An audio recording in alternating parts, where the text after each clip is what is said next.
From the Annals of Dark Angel. A Sketchy Story.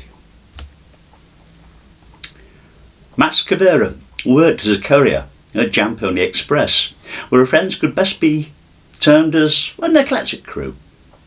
Among her friends and acquaintances there, one went by the name Sketchy. A Sketchy Story. Jam Pony Express delivery service had many different types of people working there.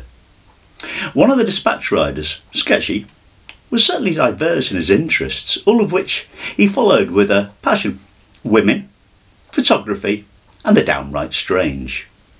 At least, that's what Max had said of him that very morning, if not in those words.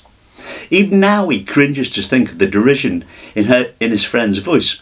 "Sketchy, you're just one bad sleazebag," Max had exclaimed. "Yo bro, my sister calls it true," original Cindy had added, turning to smile at a friend.